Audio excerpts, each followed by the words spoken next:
President-elect Donald Trump warning Hamas there will be, quote, hell to pay if those hostages in Gaza are not released by his inauguration day on January 20th. Joining me now, I have Moshe Lavi. His brother-in-law, Omri Miran, was kidnapped from Nahal Oz, a kibbutz close to the Gaza border. Omri was held hostage with his family for hours before being taken in front of his own children. Moshe, thank you so much for your time this morning. I appreciate you hopping on. Of course, thank you so much. It's been 14 months since the October 7th massacre. Your brother-in-law remains missing this morning. Where are you emotionally in the fight for him? Yeah, as you pointed out, 14 months, unbelievable even to say this number.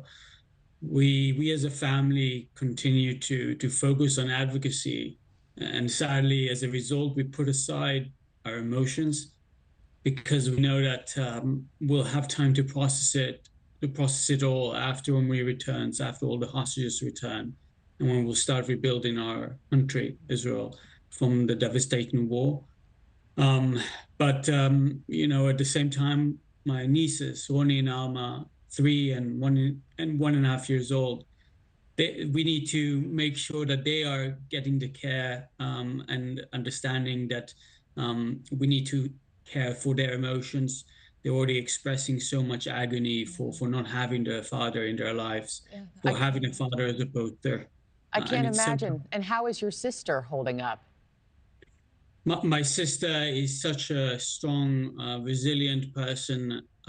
She's been on every stage possible in Israel, in Europe, advocating for her husband, advocating for all the hostages. She's having a difficult time. It's been so long, and we've been disappointed again and again, and we're receiving terrible news again and again. Only yesterday, I was in Omer Neutras, one of the hostages whose body is held captive in his memorial in Long Island. I've gotten to know his parents so well over the past year. It was so devastating to see how they've been fighting for a year, for nearly 14 months, only to receive terrible news on Sunday that their son was killed. What's the latest that you've heard on Omri and his condition? Have you received any recent updates on him?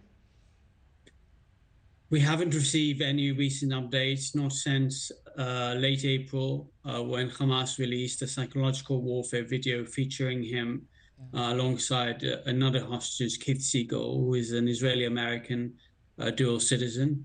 That was the last we saw him, last we heard of him. He looked unwell in that video, lost a lot of weight, lost the spark in his eyes. We know that the hostages are being treated terribly, deprived of food, water, sanitation.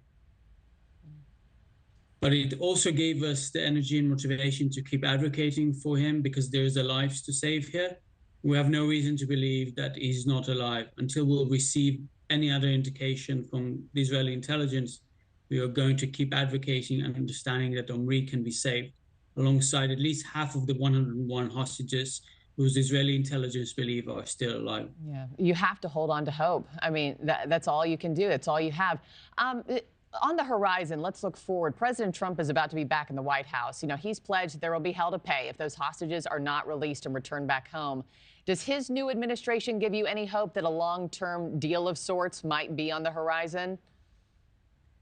Yeah, you know, any political change, in my opinion, could yield a significant shift that would be beneficial because we've been in a stalemate for so long. I'm thankful for all that Biden administration has done, but I think they failed in key moments, especially when it comes to pressuring Qatar, Turkey, Iran to force Hamas for a viable ceasefire deal, and also failed with pushing the Israeli government to understand the need to prioritize the hostages. My understanding of Trump and Trump's team and families of hostages have been talking to his team over the past few weeks. It's clear that they want to push for resolving the crisis. Senator Lindsey Graham, who is Trump's associate, echoed a few days ago that Trump wants a deal to release the hostages. His message on Truth Social was very clear. He wants to see the release of the hostages. Thanks for watching, everybody. Go to joinnn.com to find NewsNation on your television provider. Also, don't forget to click that red subscribe button below to get more of NewsNation's fact-driven, unbiased coverage.